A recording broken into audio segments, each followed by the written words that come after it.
Oh. So this is where all of you were. Oh, shit, that was Shannon talking. Oh, so this is where all of you were. I was sure you had just left to go to the beach. Shannon-chan, carrying a basket, was surprised to find all of us gathered in front of the portrait. Ah, Shannon. Well, this is the first time Bala has seen Beatrice's portrait. It was just fascinated by it. That's right. It certainly is fascinating. Beatrice-sama is truly beautiful. I am sure that she captivated the master. In addition to the patron theory, there is also a theory that she was grandfather's first love. Either way, although it's been several decades since he met her, even now she holds a special place in his heart. Which must mean that he's still captivated by her. Sheesh. That must have made grandmother pretty jealous, huh? I'm not really sure, but that might actually be true. Apparently grandmother believed he was cheating on her with some blonde. Good smell. Good smell coming from Shannon. Maria, sniffing, approached the basket Shannon-chan was holding with interest. After hearing that, I noticed a fragrant scent with a touch of vanilla. I apologize. I was told by Kumasawa to bring them to everyone. What is it, I wonder? Oh, excellent. Cookies. Wanna eat cookies? I eat cookies. Please, eat as much as you would like. But, would it be appropriate to serve cookies in a place like this, in front of the portrait? Shannon-chan sent us a glance that seemed to ask what we wanted to do about it. Well, yeah, I guess eating here would be bad manners, generally speaking. Nah, we're just like, yo, Beatrice, you want a cookie? You just gotta share, you know? Gotta make an offer. Break the ice. Maria, why don't we eat someplace else? Let's put the cookies in a bento and have a picnic. Have a picnic, have a picnic! If we can eat cookies, let's go! Yeah, let's go get some fresh air. We shouldn't stuff ourselves right in front of the witch. That's right. Didn't we say that we wanted to go down to the beach in the first place? Let's go, let's go! Shannon-chan. Sorry, but could I ask you to get us a blanket to sit on and some flasks of tea? Right. Certainly. Shannon-chan received her instructions and gracefully bowed before retracing her steps. We headed for the beach on our own. Everyone headed for the entrance in a group. Feeling as though that witch was staring down at our backs, I turned around once more. Bella, you still don't believe? Nope, I believe. It'd be so much cooler that way. The Golden Witch Beatrice gave grandfather 10 tons of gold. And that gold might be sleeping around here somewhere. Besides, didn't grandfather write that strange epitaph as though challenging us to find it if we can? I'd say that kind of adventurous story is way better. 20 billion yen worth of gold, huh? Even if we split up between the 4 of us, it's still a ridiculous amount of money. 5 billion yen for each of us. Incredible. With that kind of money, you could probably make any sort of business prosper. In fact, we could live our whole lives fabulously without working at all. I don't want 5 billion yen. I want cookies! Cookies! Maria would take cookies over money. Still, 5 billion yen. It's like a dream.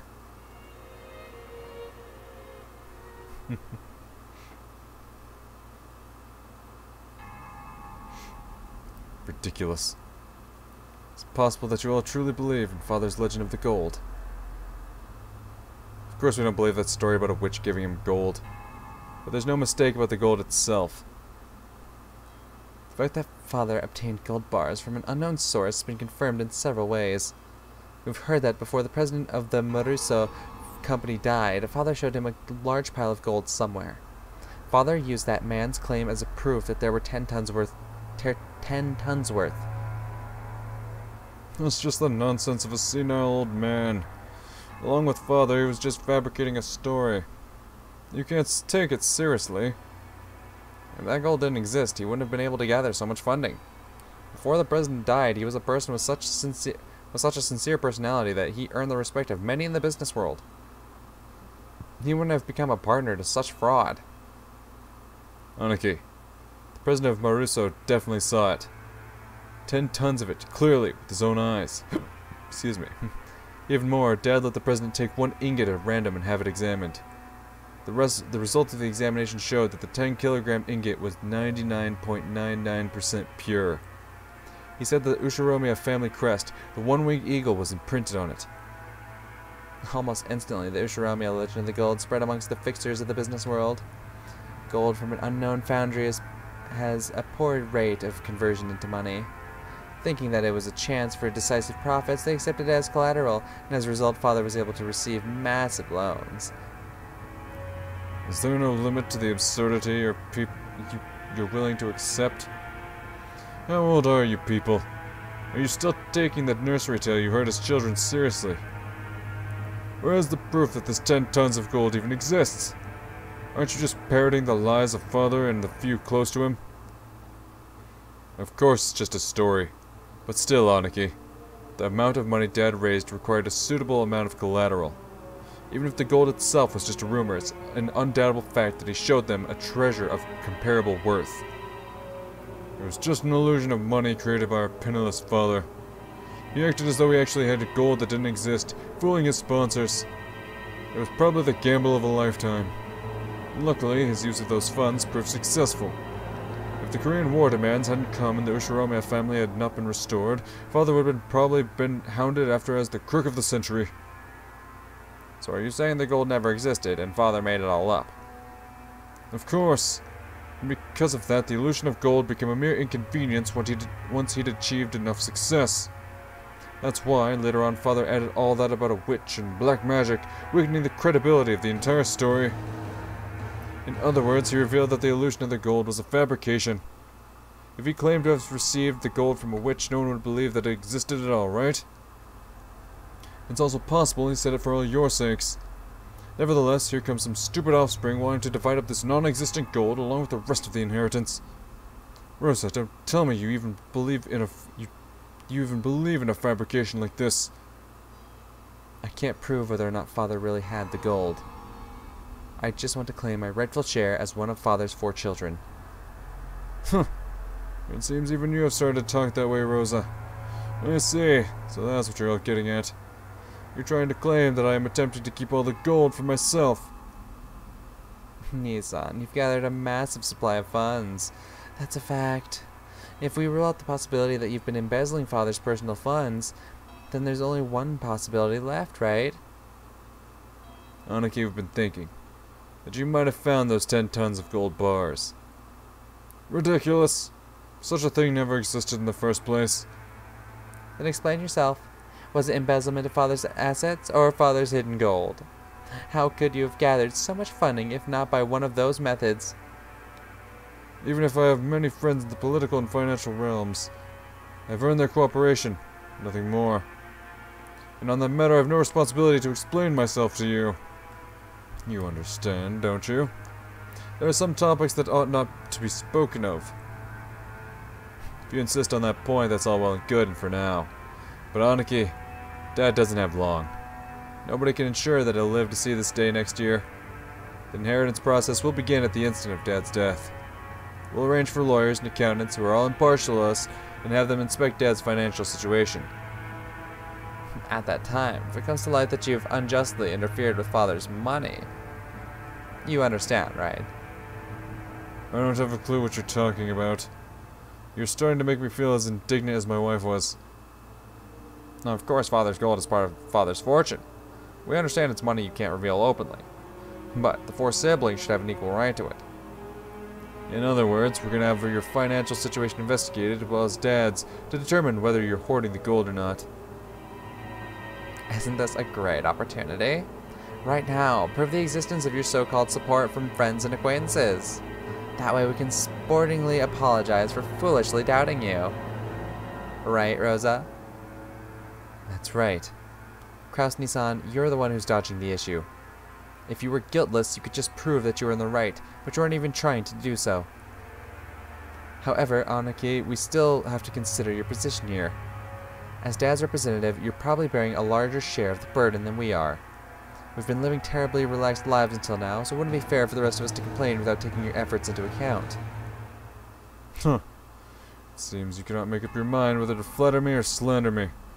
Please get to the point. Basically, randomly investigating nitpicky aspects of Father's wealth seems like a pretty crude way to go about it. As you said, Krauss Nissan, There may have been movements of money that are difficult to explain. We've come to consult you today while fully aware of that point. Both sides stand to gain from talking about this now. A consultation. Huh. When the inheritance is divided, you'll be rewarded for your years of hard work taking care of Dad by an agreement that's generous in your favor. Don't misunderstand us, Nissan. We aren't saying that we'll abandon our rights, but when we make our claim for what we deserve, we might as well offer a generous understanding for your position. That's what we mean. In other words, if you accept our conditions, then when the inheritance is divided, we'll leave the investigation of Father's financial situation to you, Krauss Nissan. All of the siblings from Ava downward suspected that Krauss was trying to steal their father's wealth. So letting Krauss report the state of the wealth was extremely contradictory and a huge concession. If, as they claimed, Krauss was actually embezzling money, Krauss would be able to hide that fact. Besides which, it'd be impossible for him to control the distribution of the inheritance in a manner favorable to himself. Krauss, realizing that this sounded too good to be true, couldn't help but feel suspicious. He couldn't help but worry about what they'd ask for in exchange. After mistrusting me completely, you now say that you're willing to restore your confidence in me as the eldest sibling. So what is it you want in return? Just what we deserve as siblings. You aren't the kind of person who'd steal Dad's property. But you aren't being financed by some patron. Considering all that, there's a certain explanation that'd satisfy the rest of us. Nissan, you found 10 tons of gold and used that as collateral to gather some funding. Yes, just like Father did in the past, right?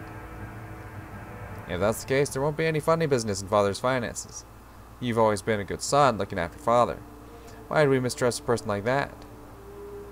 You're being so roundabout I can barely understand you. Please speak in clearer and more practical terms. Our first condition. Aniki, you must admit that you found Dad's gold. Are you asking me to admit I possess gold that doesn't exist? Our second condition. You'll acknowledge that each sibling has a right to a share of the gold, and you will pay out those shares. How foolish. With that non-existent 20 billion yen of gold, that would be 5 billion per person. Are you telling me to pay a total of 15 billion yen? Ridiculous. Keep listening until the end. We know that much money can't just pop out of nowhere. We're not asking you to make an impossible deal. Of course, regarding the portions of the gold, we plan to reward you plenty for your hard work until now. Our third condition.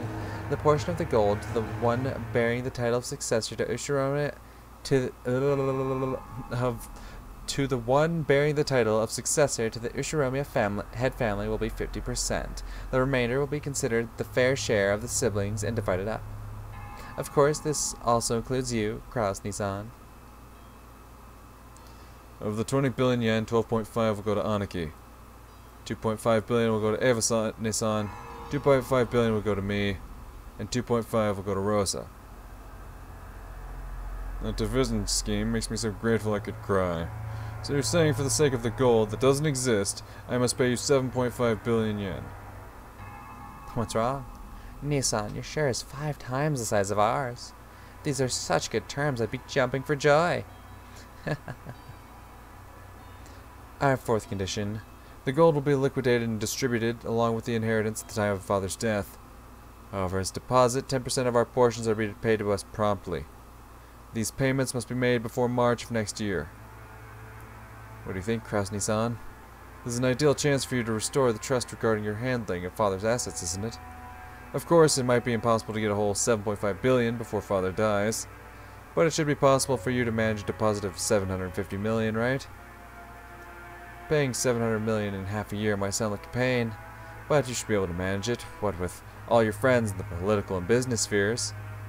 Normally, we'd hope to receive the 7.5 billion right now, all at once, but out of concern for you, we'll show our sincerity by asking for only 10% of that for the time being. The remaining 90% can wait until the inheritance is distributed.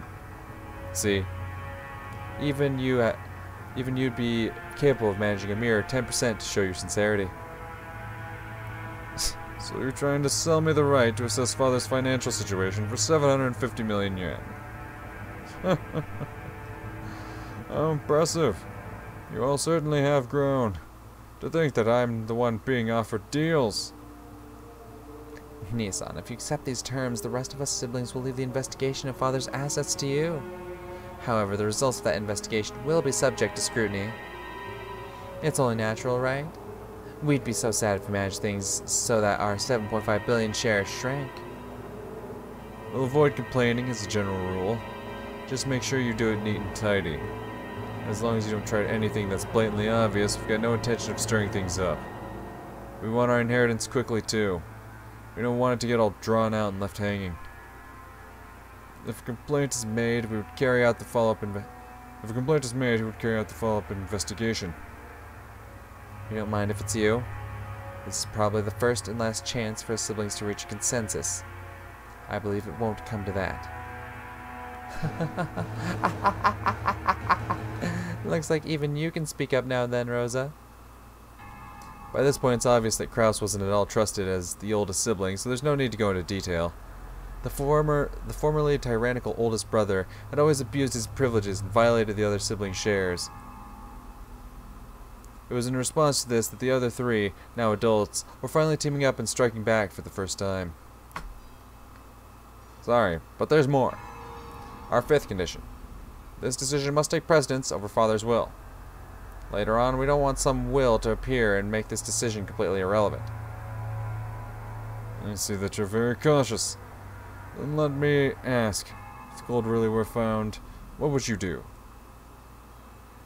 Since you'll be making payments to us what the gold's worth, the rest of us, really, don't care if we ever see the gold or not.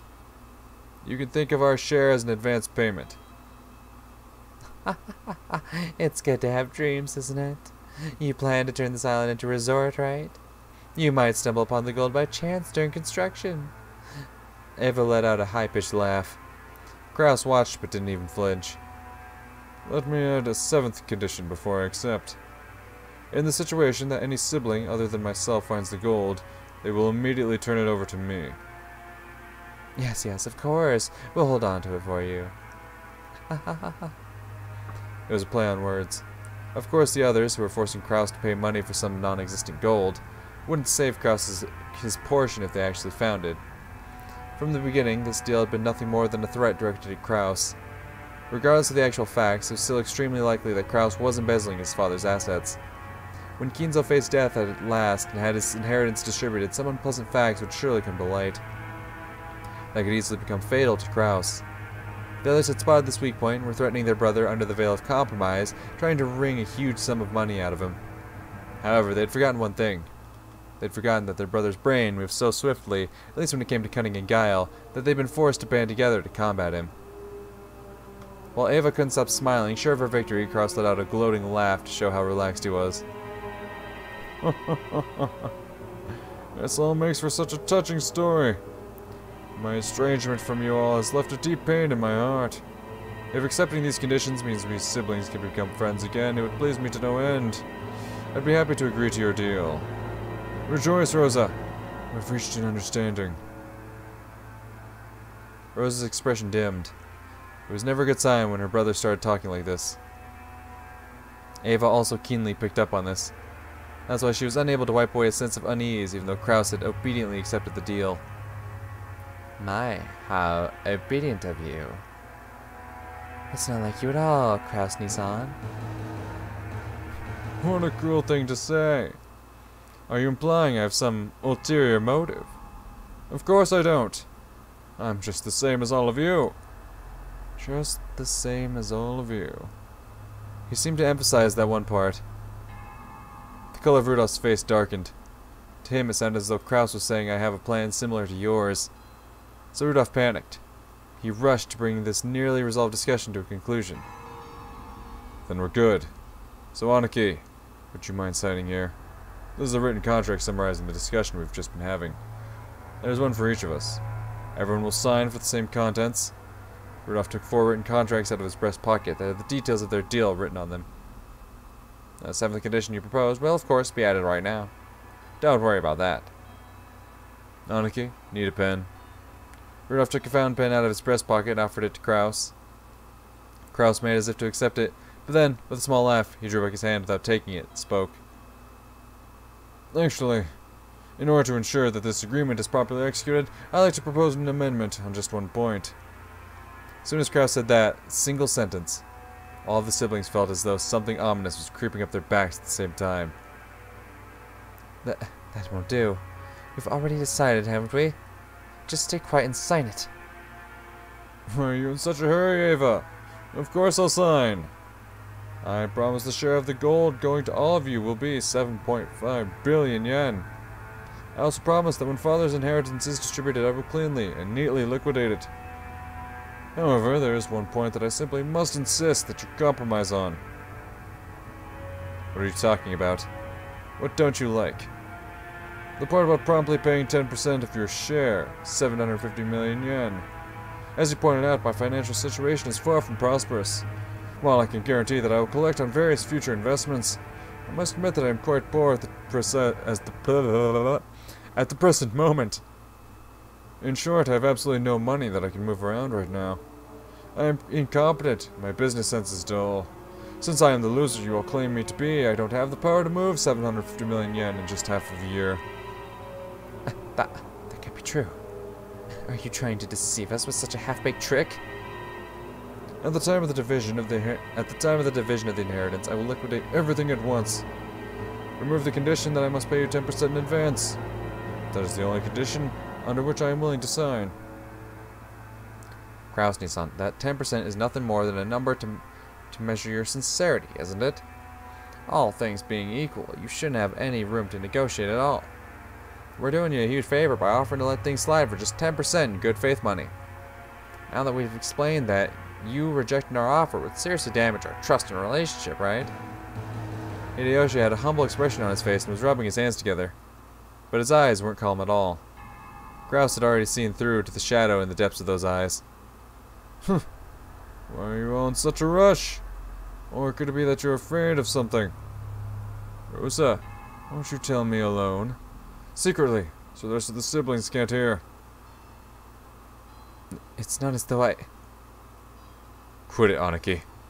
All we're asking is whether you're gonna sign or not. Just forget about making any strange deals or any other suspicious moves. Huh? You say I have no room to negotiate. Are you trying to claim that I am in a weak position, which therefore puts us in an unequal relationship? Shivers began to crawl up Rudolph's back. He began to feel himself getting overwhelmed by the height of his brother's completely insurmountable wall and the long shadow that had existed since they were children. Shouldn't deals be made between those on even footings? From my perspective, this deal will help restore the long-lost trust of my younger siblings and deepen the love between us. It's an old problem that's been eating at me, and one I would prefer to resolve as soon as possible. I would be overjoyed if we could resolve it today. However, it seems I'm not the only one who'd be quite glad to close this deal quickly. Am I wrong? Krauss stared at each of his siblings. They avoided his gaze with animal-like instinct. Only Hideyoshi was slow in avoiding it, so he was caught by Krauss's gaze. Hideyoshi-san, I hear your company's been doing extremely well lately. At a brisk pace, it went public, and both its track record and stock prices have soared. I am truly jealous. We weren't here to talk about my husband. However, it is unfortunate that you have neglected your stockholders. It's even more unfortunate that you were unable to solidify your base when you became stock listed.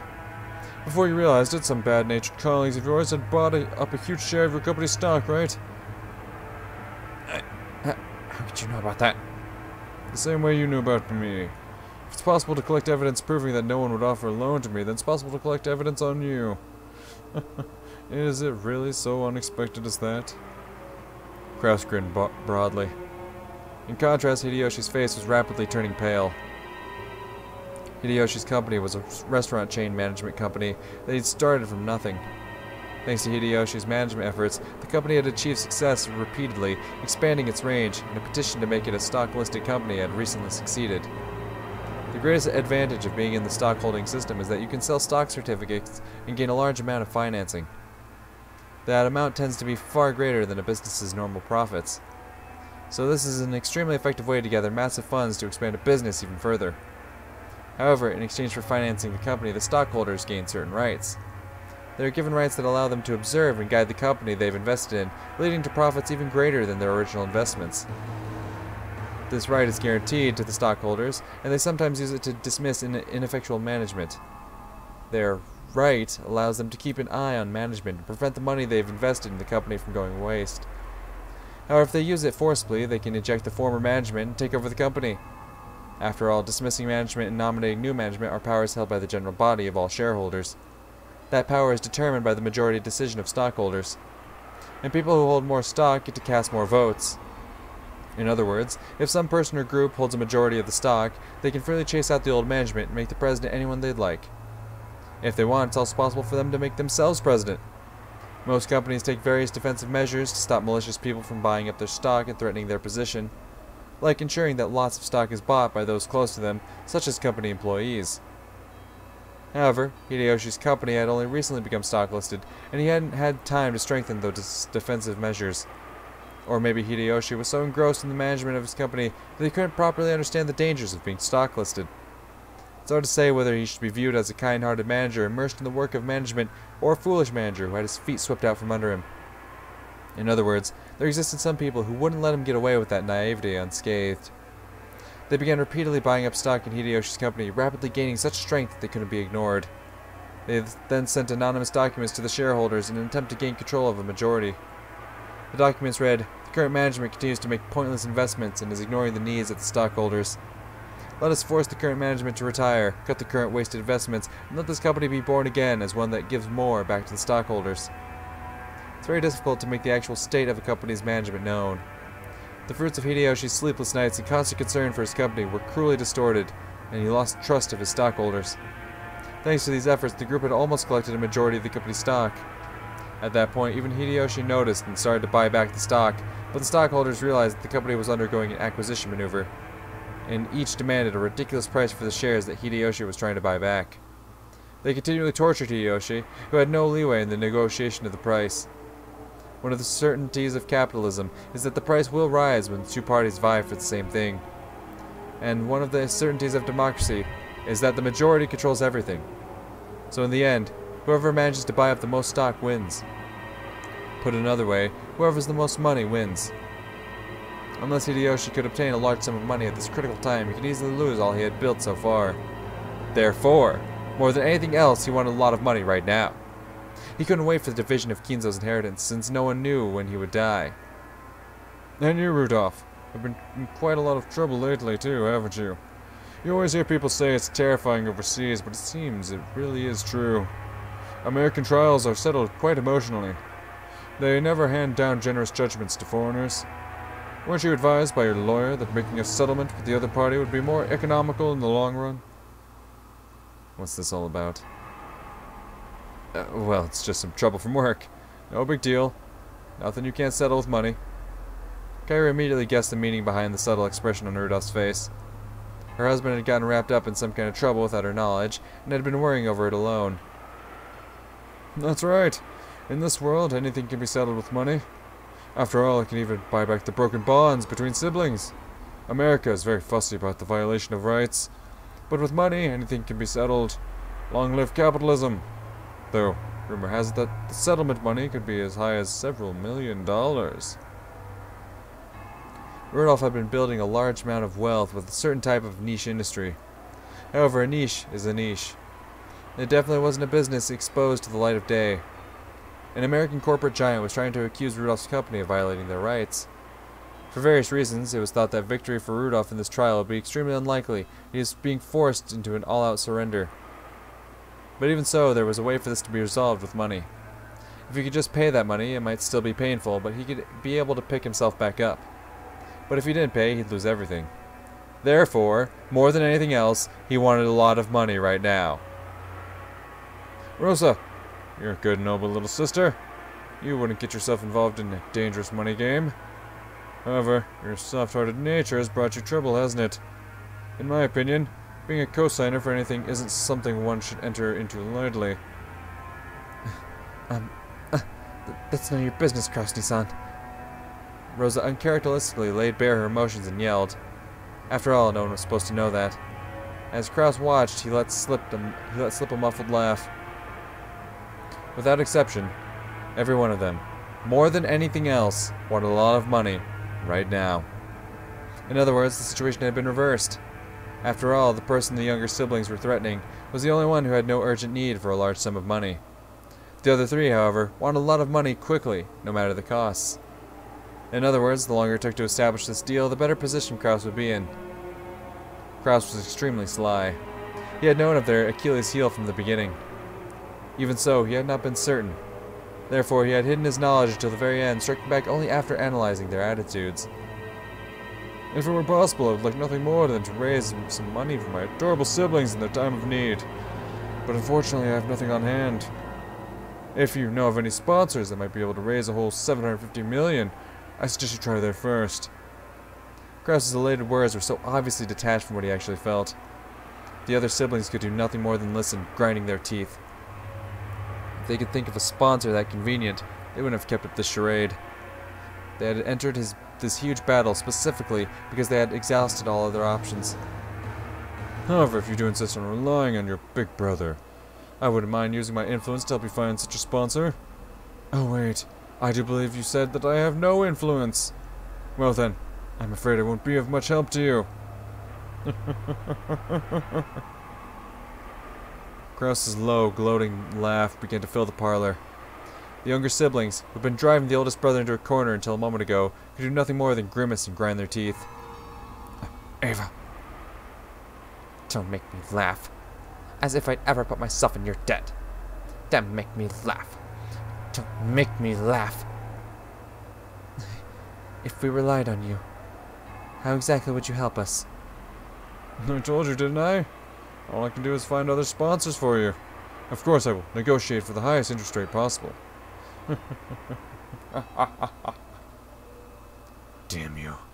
Taking advantage of us. Honey, please calm down. I am calm. I'm extremely cool. You bastard! Kyra grabbed her husband's hand. That action made him feel even more pitiful, so Rudolph shook it off. Krauss laughed as though watching something highly amusing. In times like these, it certainly would be nice to find Father's hidden gold. If you did, you could split it up into 2.5 billion yen portions right now. How sad, how very sad. How extremely, totally, truly, hopelessly sad. Tonight, let us all drink together, as we solve the riddle of Beatrice's epitaph and discover the location of Father's hidden gold. If we four friendly siblings work together, there's surely no puzzle we can't solve.